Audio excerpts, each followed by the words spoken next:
Bismillahirrahmanirrahim. As students, we are studying about chemical bonds. Chemical bonds में students हमने देखा था कि जब भी को दो अप्रोचिंग एटम्स जो हैं they come closer to each other then two types of forces are generated. कि जब दो किस्म के एटम कोई भी दो एटम जो हैं एक दूसरे के करीब आते हैं तो दो किस्म की फोर्सेस जनरेट होती हैं। कौन सी थी? अट्रैक्टिव फोर्सेस और रिपल्सिव फोर्सेस।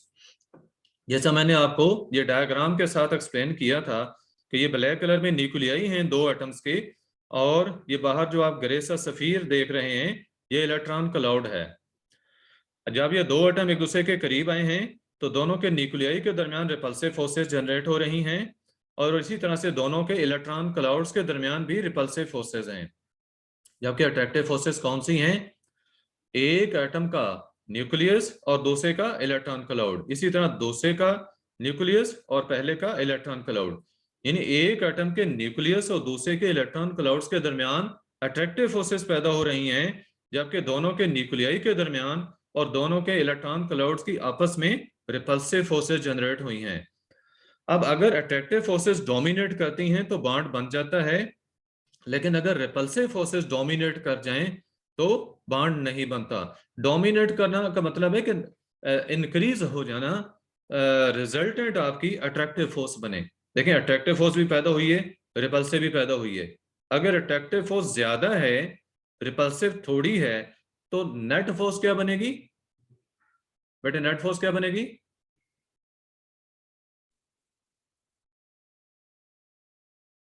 मैं दोबारा एक्सप्लेन कर रहा हूं। अट्रैक्टिव फोर्स भी जनरेट हुई है और रिपल्सिव भी पैदा हुई है, दोनों फोर्सेस पैदा हुई हैं। अगर दोनों में से अट्रैक्टिव फोर्स जो है वो ज्यादा है, स्ट्रांग पैदा हुई है, और रिपल्सिव जो है वो वीक है, तो नेट फोर्स हमने निकालनी है बड़ी फोर्स से छोटी फोर्स माइनस करने से। तो बेटे नेट फोर्स क्या बनेगी, अट्रैक्टिव या repulsive? Attractive. Well done, attractive force. तो अट्रैक्टिव फोर्स जब ज्यादा होगी तो हम कहेंगे कि अट्रैक्टिव फोर्सेस डोमिनेट कर गई हैं, तो बॉन्ड बन जाएगा। अगर बेटे इसका उल्ट होता है कि रिपल्सिव फोर्स ज्यादा स्ट्रांग पैदा हुई है और अट्रैक्टिव फोर्सेस वीक पैदा हुई हैं, तो नेट फोर्स क्या बनेगी? रिपल्सिव। Yes, repulsive. अब उस केस में बॉन्ड नहीं बनेगा। बट ये अट्रैक्टिव और रिपल्सिव फोर्सेस का कांसेप्ट आपको क्लियर है? Yes sir. ओके, नेक्स्ट मैंने आपको एक चीज ये बताई थी कि 3 वेज हैं जो कि एटम्स अडॉप्ट करते हैं to complete their valence shells. उनमें पहला क्या था कि by giving valence shell electrons to other atoms, कि अपने वैलेंस शेल के इलेक्ट्रॉन्स दूसरे एटम्स को दे देते हैं। और ये कब होता है? जब उनके वैलेंस शेल में 3 या 3 से कम इलेक्ट्रॉन होते हैं। और दूसरा केस था bye gaining electrons from other atoms. ये उस केस में था जब वैलेंस शेल के इलेक्ट्रॉन 5 से लेकर 7 तक होते हैं, यानी 5 हैं, 6 हैं या 7 हैं, तो वो रिमेनिंग इलेक्ट्रॉन्स गेन कर लेते हैं। ये जो तीसरा केस है कि भाई शेयरिंग ऑफ वैलेंस इलेक्ट्रॉन्स, तो ये चीज है जिसको हम आज पढ़ रहे हैं, क्योंकि कोवलेंट बॉन्ड फॉर्मेशन होती है जब शेयरिंग इलेक्ट्रॉन्स की होती है। ये पहले दोनों केसेस जो आपने देखे हैं, इन दोनों केसेस में लॉस और गेन ऑफ इलेक्ट्रॉन्स होता है और आयनिक बॉन्ड फॉर्मेशन होती है। जबकि थर्ड केस में शेयरिंग ऑफ इलेक्ट्रॉन्स है और इससे कोवलेंट बॉन्ड बनता है। अब शेयरिंग कब होती है, ये चीज आपको इलेक्ट्रोनेगेटिविटी के लिहाज से बताई थी। ये देखें, electronegativity difference less than 1.7 mutual sharing of electrons. ठीक है, अगर इससे ज्यादा हो या 1.7 के इक्वल हो तो लॉस और गेन ऑफ इलेक्ट्रॉन्स होता है, जिससे आयनिक बॉन्ड बनता है। तो ये बेटे 1.7 से कम डिफरेंस जब इलेक्ट्रोनेगेटिविटी का होता है दो एटम्स के दरमियान, तो म्यूचुअल शेयरिंग इलेक्ट्रॉन्स की होती है। बेटे यहां तक कोई क्वेश्चन किसी का है तो पूछ लें।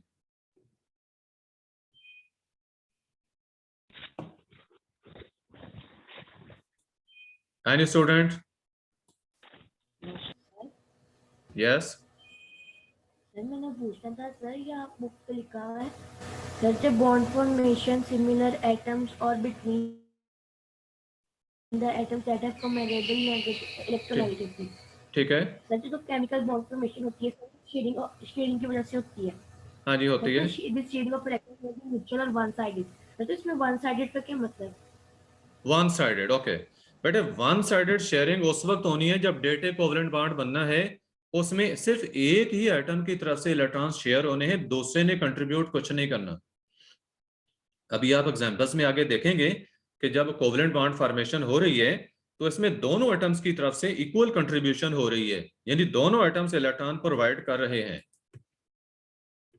ये मैं आपको ये देखें, यहाँ पे देखें मतलब दो हाइड्रोजन के एटम मिल रहे हैं, तो ये हाइड्रोजन का एटम भी एक इलेक्ट्रॉन दे रहा है और ये दूसरा भी एक इलेक्ट्रॉन दे रहा है, तो ये शेयर्ड पेयर ऑफ इलेक्ट्रॉन बना, जैसे सिंगल बॉन्ड बना है, सिंगल कोवलेंट बॉन्ड, तो इसमें दोनों एटम्स ने कंट्रीब्यूट किया है। जब वन साइडेड बात होती है वो होती है डेटे कोवलेंट बॉन्ड में, या कोऑर्डिनेट कोवलेंट बॉन्ड जैसे कहते हैं, उसमें सिर्फ एक एटम की तरफ से इलेक्ट्रॉन पेयर शेयर होता है, दूसरा जो है वो शेयर नहीं करता। जी बेटे, आपका क्वेश्चन क्लियर है? यस सर, क्लियर है। ओके, अच्छा बेटे, नेक्स्ट मैं आपको ये इन ग्रुप्स की बात कर रहा हूं जिनमें ये कोवलेंट बॉन्ड फॉर्मेशन होती है।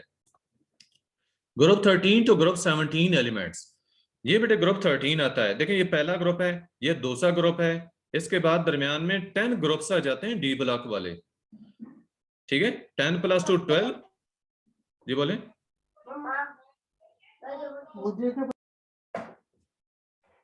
बेटे क्वेश्चन है तो बोले। ओके बेटे, पहले 2 ग्रुप और इसके बाद 10 ग्रुप डी ब्लॉक के आते हैं, 12 हो गए, उसके बाद ये 13 14 आगे 17 तक ग्रुप्स जा रहे हैं। तो 13 टू 17 ये जो ग्रुप्स आप देख रहे हैं, अगर इन ग्रुप्स के दो एलिमेंट्स, कोई से दो एलिमेंट्स आपस में मिलते हैं तो कोवलेंट बॉन्ड फॉर्मेशन होती है। इसमें आप इलेक्ट्रोनेगेटिविटी का डिफरेंस अगर देखेंगे तो वो 1.7 से जिनका कम होगा, खास तौर पे आप देखें ना, मतलब बोरॉन और फ्लोरीन को कंपेयर करते हैं, यहाँ तो डिफरेंस 2 का आ रहा है, तो ऐसे एलिमेंट्स को ना लें जिनमें डिफरेंस 2 का आ रहा है। आप इस बोरॉन की कॉम्बिनेशन आप ऑक्सीजन ग्रुप के साथ करके देखें, ठीक है, 16वें ग्रुप के साथ करके देखें 13 ग्रुप की। तो बहरहाल ये याद रखें कि ये नॉन मेटल्स हैं और ये जब आपस में मिलते हैं इनके एलिमेंट्स तो इनमें कोवलेंट बॉन्ड फॉर्मेशन होती है, ठीक है। अब पहले जो इस पीरियड में आ रहे हैं एलिमेंट्स, ये तो सारी नॉन मेटल्स हैं। अब यहाँ पे एल्यूमिनियम भी आ गई है, हालांकि एल्यूमिनियम क्या है, मेटल है, लेकिन ये भी कोवलेंट बॉन्ड फॉर्मेशन करेगी इन एलिमेंट्स के साथ, क्योंकि डिफरेंस ऑफ इलेक्ट्रोनेगेटिविटी दो एटम्स के दरमियान क्या रहेगा, लेस देन 1.7। बेटे को क्वेश्चन यहाँ पूछना है तो आप पूछ सकते हैं। मैंने आपको सिर्फ इतना बताया है कि जब इन ग्रुप्स के एलिमेंट्स आपस में मिलेंगे तो कोवलेंट बॉन्ड फॉर्मेशन होगी due to sharing of electrons. Sir ji sir, ये 2.0 2.5 3.0 सर, इसका क्या मतलब है? ये इलेक्ट्रोनेगेटिविटी है। Okay sir. ओके नेक्स्ट, ये बेटे आपको कोवलेंट बॉन्ड फॉर्मेशन के बारे में आपकी बुक के मुताबिक जो चीजें हैं जो मैंने आपको डिस्कस भी की हैं, देखिए आपका मेंशन किया कि ग्रुप 13 टू ग्रुप 17 के एलिमेंट्स जो हैं जब उनको आपस में रिएक्ट करवाया जाता है तो mutual sharing of valence electrons होती है, और इस किस्म का जो बॉन्ड, इस तरह से जो बॉन्ड बनता है म्यूचुअल शेयरिंग ऑफ इलेक्ट्रॉन से, वो कोवलेंट बॉन्ड है, ठीक है। ये बात क्लियर हो गई। उसके बाद एनर्जी चेंजेस के बारे में बताया गया है। कोवलेंट बॉन्ड फॉर्मेशन के दौरान एनर्जी चेंजेस होती हैं, जैसा मैं आपको अट्रैक्टिव रिपल्सिव फोर्सेस का बता चुका हूं कि जब दो एटम्स एक दूसरे को अप्रोच करते हैं तो इलेक्ट्रॉन्स के दरमियान, बिटवीन इलेक्ट्रॉन्स और बिटवीन न्यूक्लियाई ऑफ एटम्स, ये अट्रैक्टिव फोर्सेस डेवलप होती हैं, ठीक है। आपने देखा ना, एक एटम का इलेक्ट्रॉन क्लाउड और दूसरे का न्यूक्लियस, उसके दरमियान अट्रैक्टिव फोर्सेस है। जबकि रिपल्सिव फोर्सेस भी आपने देखी हैं जो कि दोनों एटम्स के न्यूक्लियाई के दरमियान पैदा हुई हैं, या दोनों एटम्स के इलेक्ट्रॉन क्लाउड्स के दरमियान रिपल्सिव फोर्सेस पैदा हुई हैं। तो बेटे जब अट्रैक्टिव फोर्सेस डोमिनेट करती हैं, किस वजह से, due to decrease in distance between atoms, तो केमिकल बॉन्ड बन जाता है, और ये जो बॉन्ड बन रहा है शेयरिंग ऑफ इलेक्ट्रॉन से, तो ये क्या बनेगा, कोवलेंट बॉन्ड। और जो पहले ट्रांसफरेंस से हमने देखा था वो आयनिक बॉन्ड था। यहाँ बेटे आपको hydrogen, chlorine, nitrogen, oxygen gases जो हैं ये एग्जांपल्स के तौर पे बताए गए कि इनके अंदर कोवलेंट बॉन्ड फॉर्मेशन होती है। बेटे टाइप्स ऑफ कोवलेंट बॉन्ड्स में देखें, सिंगल कोवलेंट बॉन्ड होता है, डबल कोवलेंट बॉन्ड या ट्रिपल कोवलेंट बॉन्ड। ये 3 किस्में हैं कोवलेंट बॉन्ड की। आप कोवलेंट बॉन्ड को तो देख चुके हैं ना, जो म्यूचुअल शेयरिंग ऑफ इलेक्ट्रॉन से बनता है। आज बेटे इलेक्ट्रॉन्स के बारे में अभी मैं पूछता हूं, इजान शहजाद, बेटे आप डिफाइन करेंगे what is Yes, covalent. sir. Covalent bond क्या होता है? Sir, the bond which is formed due to the mutual shedding of electrons is called covalent bond. Well done. इसके बाद next question, Ruhan Yes. Imtiaz. Ruhan Imtiaz,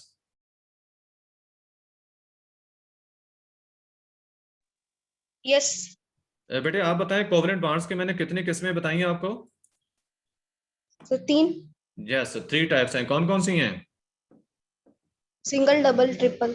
yes, single covalent bond, double covalent bond और triple covalent bond, इन्हीं को आज हमने discuss करना है। Single covalent bond, बेटे जब दो एटम्स एक दूसरे के करीब आ रहे हैं, when two atoms are approaching each other and each atom is contributing 1 electron in bond formation, then single covalent bond is formed. ये देखिए जैसा दो हाइड्रोजन के एटम एक दूसरे के करीब आ रहे हैं, तो ये हाइड्रोजन का एटम जो है उसके बाहर भी एक इलेक्ट्रॉन है, दूसरे के बाहर भी एक इलेक्ट्रॉन है, तो दोनों एटम्स अपना एक एक इलेक्ट्रॉन जो है वो कंट्रीब्यूट कर रहे हैं इस बॉन्ड फॉर्मेशन में। तो ये आपने देखा कि एक इलेक्ट्रॉन पेयर बन गया है। अब इस सिंगल इलेक्ट्रॉन पेयर को हम सिंगल लाइन के साथ शो करते हैं, और जो मॉलिक्यूल बना है हाइड्रोजन का वो H2 हो गया। इसी तरह से दूसरी एग्जांपल में देखें क्लोरीन की। क्लोरीन के वैलेंस शेल में 7 इलेक्ट्रॉन होते हैं, 7 में से ये 6 इलेक्ट्रॉन तो पहले से पेयर बने हुए थे, 7वां जो है वो अनपेयर था जिसको डॉट के साथ शो किया, और दूसरे एटम के जो इलेक्ट्रॉन्स हैं उनको क्रॉस के साथ शो किया है। तो बेटे आप बताएंगे ये वैलेंस शेल के इलेक्ट्रॉन जब डॉट क्रॉस से हम शो करते हैं तो इस डायग्राम को क्या कहते हैं? Lewis diagram. Lewis diagram, Lewis structure diagram या लीवस डायग्राम इसको कहते हैं, जिसमें सिर्फ वैलेंस शेल के इलेक्ट्रॉन शो किए जाते हैं। एक एटम के इलेक्ट्रॉन डॉट के साथ शो करते हैं, दूसरे के क्रॉस के साथ।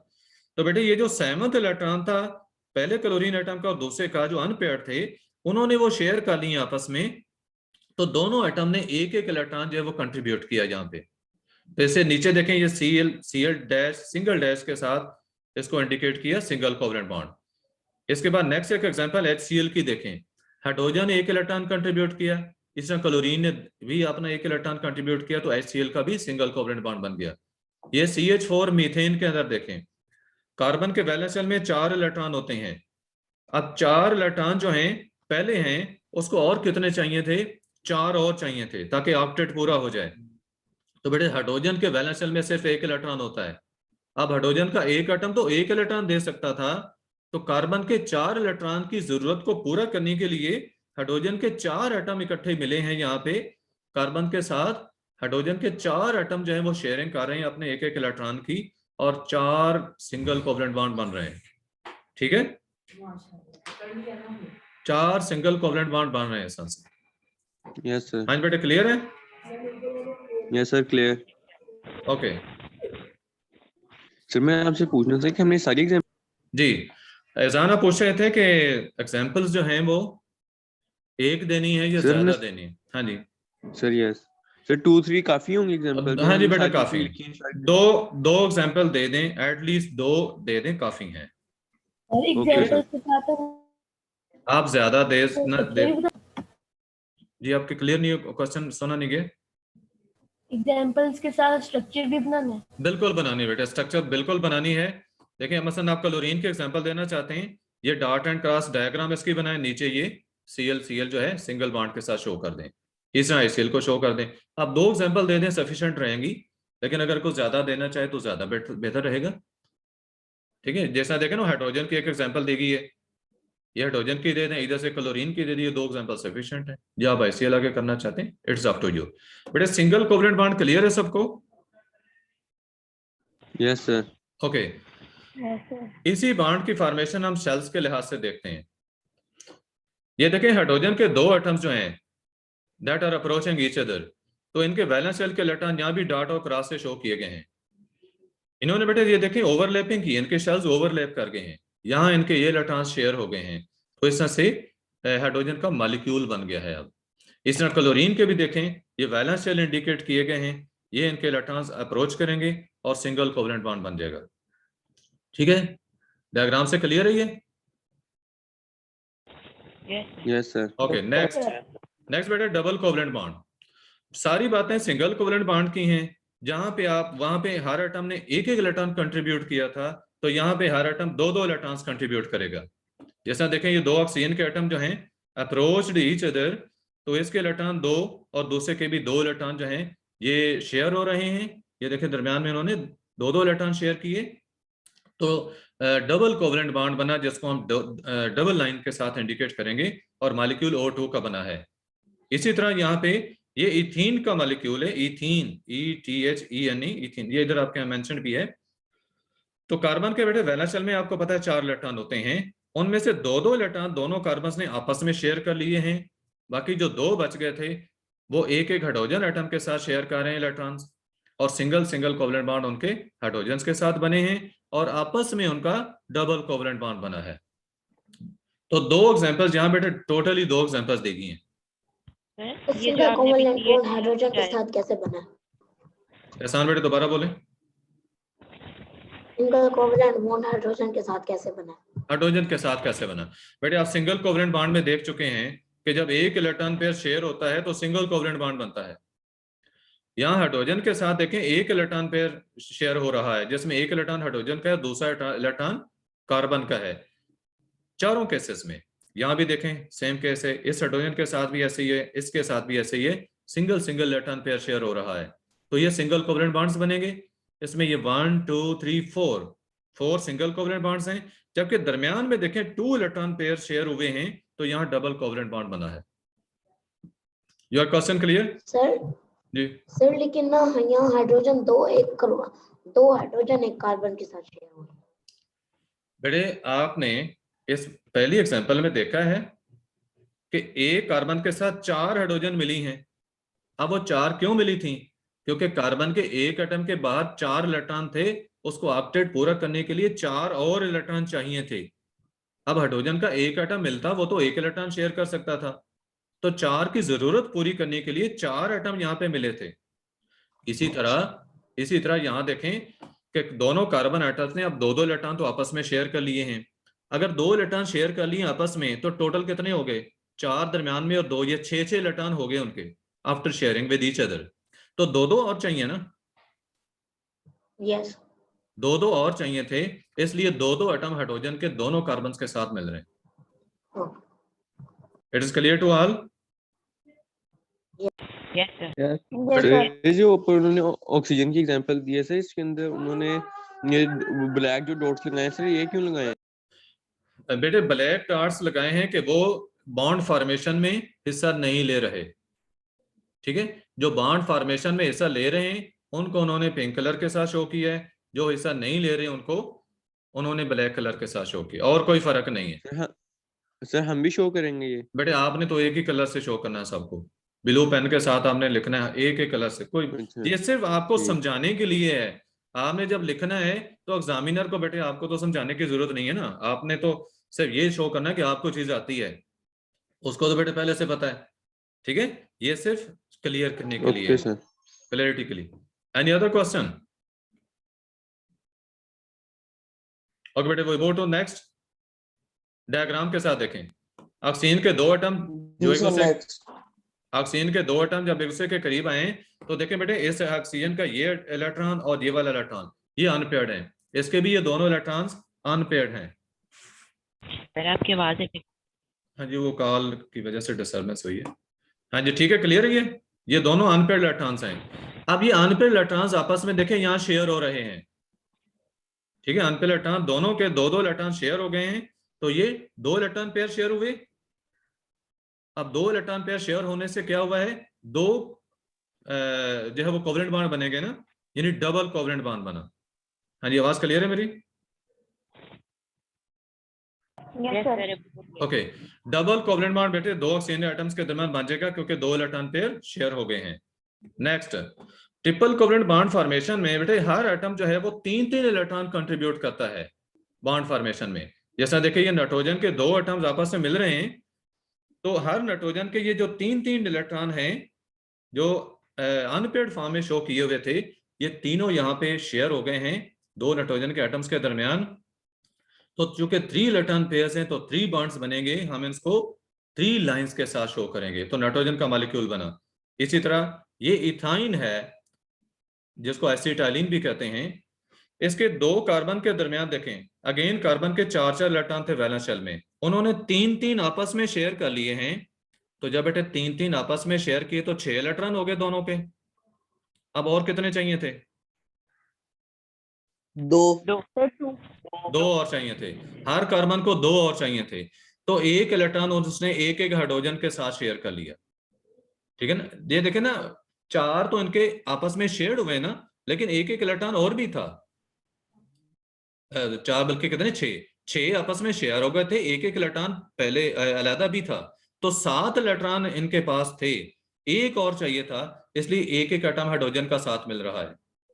दोनों कार्बन के साथ एक एक हाइड्रोजन का एटम मिला, उसके एक एक इलेक्ट्रॉन की शेयरिंग से अब दोनों के ऑक्टेट कंप्लीट हो गए। तो बेटे कार्बन के ऑक्टेट कंप्लीट होते हैं, जबकि हाइड्रोजन का क्या कंप्लीट होता है? डुप्लेट। हाँ जी, हाइड्रोजन का जब 3 शेयर किए तो 6 बनते हैं। हाँ जी, हाइड्रोजन का डुप्लेट कंप्लीट होता है और कार्बन के ऑक्टेट कंप्लीट हो रहे हैं। तो ऐसा 3 इलेक्ट्रॉन पेयर शेयर हुए हैं, हमने 3 लाइंस के साथ ट्रिपल कोवलेंट बॉन्ड को इंडिकेट किया है। हाँ जी बेटे, क्लियर है सबको? तो बेटे जब भी सर ये तो हाँ जी, सर 3 शेयर होते तो 6 बने कार्बन के इलेक्ट्रॉन। हाँ जी, 6 इलेक्ट्रॉन दरमियान में आ गए ना, तो 2-2 साइड्स पे हैं हर कार्बन के, तो 8-8 हो गए पूरे। Yes sir. ऑक्टेट कंप्लीट हो गया। तो बेटे इस तरह से सिंगल कोवलेंट बॉन्ड बनता है, डबल बनता है या ट्रिपल बनता है। ईच एंड एवरी केस में हर एटम अपनी नियरेस्ट नोबल गैस जैसी इलेक्ट्रॉनिक कॉन्फ़िगरेशन अटेन कर लेता है एंड बिकम्स स्टेबल। अब आप डायग्राम से इसको देख लें। नाइट्रोजन के 2 एटम्स को शो किया जिनके 3-3 अनपेयर्ड इलेक्ट्रॉन आपस में शेयर हुए हैं। यहाँ पे 3 इलेक्ट्रॉन पेयर शेयर हुए, तो कितने हो गए? 6 इलेक्ट्रॉन दरमियान में आ गए और 2-2 उनके साइड्स पे अनपेयर्ड हैं। तो 6 और 2 8 8 8 पूरे हो गए, ऑक्टेट कंप्लीट हो गए दोनों एटम्स के, ट्रिपल कोवलेंट बॉन्ड बन गए। हाँ जी, उन्होंने एक ही सेट की मतलब इलेक्ट्रॉन दोनों ने सबने एक ही पेयर शेयर की है। दोनों इक्वल शेयरिंग कर रहे हैं। जब भी कोवलेंट बॉन्ड फॉर्मेशन होनी है तो इक्वल शेयरिंग ऑफ इलेक्ट्रॉन्स होनी है दोनों एटम्स के दरमियान। सर हमने इनको ऑक्टेट कंप्लीट करना है बस। जी आपने अच्छा, हमने बस ऑक्टेट कंप्लीट करना है। ऑक्टेट, बिल्कुल ऑक्टेट कंप्लीट करना सबने। हाँ जी, किसी का क्वेश्चन है तो पूछ सकते हैं। ये आपको मैं लीवर डायग्राम का थोड़ा सा बता दूं। लीवर स्ट्रक्चर डायग्राम में कि हर एटम के वैलेंस शेल के इलेक्ट्रॉन जो हैं उनको हम इसमें शो करते हैं लीवर डायग्राम में, और एक एटम के इलेक्ट्रॉन डॉट के साथ, दूसरे के क्रॉस के साथ। ये वही एग्जांपल्स हैं जो पहले एक्सप्लेन किए हैं। यहाँ डॉट एंड क्रॉस स्ट्रक्चर जो लीवर स्ट्रक्चर डायग्राम है उसके अंदर भी आप इनको दे सकते हैं। बेशक आप सिंगल बॉन्ड, डबल या ट्रिपल या बॉन्ड फॉर्मेशन नहीं भी शो करते, सिर्फ जो है डायग्राम इसकी डॉट क्रॉस के साथ शो कर दें, इट इज सफिशिएंट। अच्छा बेटे, आपको मैं एनिमेशन अभी इसकी दिखाने लगा हूं, अगर आपका किसी का क्वेश्चन है तो पूछ सकते हैं।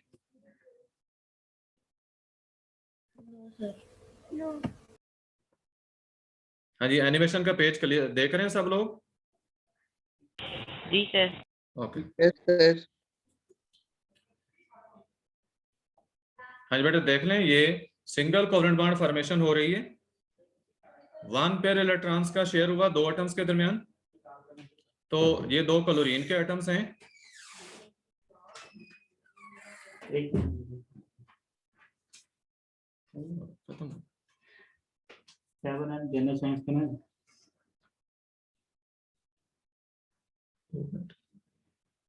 बेटे देखें, ये क्लोरीन के 2 एटम्स हैं जिनके वैलेंस शेल में देखें 7-7 इलेक्ट्रॉन थे ना। आप देखें, शेयरिंग करेंगे इलेक्ट्रॉन्स को, ये देखें शेयरिंग हुई। ये दरमियान में एक इलेक्ट्रॉन पेयर शेयर हो चुका है जिसको हाईलाइट किया उन्होंने। 1 इलेक्ट्रॉन पेयर की शेयरिंग हुई है, जैसे कि सिंगल कोवलेंट बॉन्ड फॉर्मेशन होगी क्लोरीन के मॉलिक्यूल्स के अंदर। ठीक है, सिंगल कोवलेंट बॉन्ड क्लियर है सबको? Yes sir. ओके ओके, अभी आप देखें डबल कोवलेंट बॉन्ड कैसे बनता है। ऑक्सीजन की एग्जांपल दी गई। 2 atoms of oxygen approached each other. Now they have shared 2 electrons that were unpaired. ठीक है, इलेक्ट्रॉन शेयर हो गए तो डबल कोवलेंट बॉन्ड बन गया ऑक्सीजन के 2 एटम्स के दरमियान। आपकी आ रही थी इधर। ये दोबारा दिखाते हैं एक बार। बेटे आपके सामने ही है। देखी रहेगी। अभी ये ऑक्सीजन का मॉलिक्यूल जो है उसकी फॉर्मेशन हो रही है। तो कोवेलेंट बॉन्ड बेटे जब भी बनता है मिनिमम 1 पेयर ऑफ इलेक्ट्रॉन जो उसकी शेयरिंग होनी चाहिए। ठीक है, ऑक्सीजन का मॉलिक्यूल बन गया, ठीक है, 2 पेयर्स इलेक्ट्रॉन्स के शेयर हुए 2 एटम्स के दरमियान, double covalent bond formation completed. इसको हम 2 लाइंस के साथ शो कर रहे हैं 2 ऑक्सीजन एटम्स के दरमियान। इसके बाद हम ट्रिपल कोवेलेंट बॉन्ड देखते हैं। अगर more than 2 pairs of electrons हो 2 एटम्स के दरमियान शेयर हो तो ट्रिपल कोवेलेंट बॉन्ड फॉर्मेशन होती है।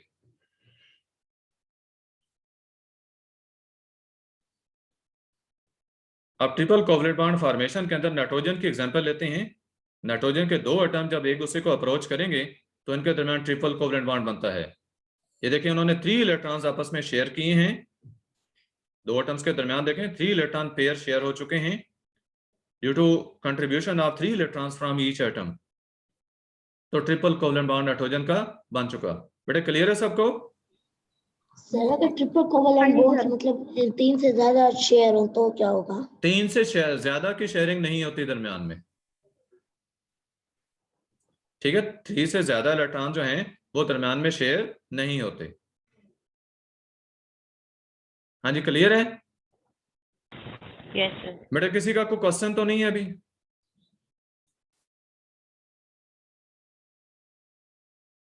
No question?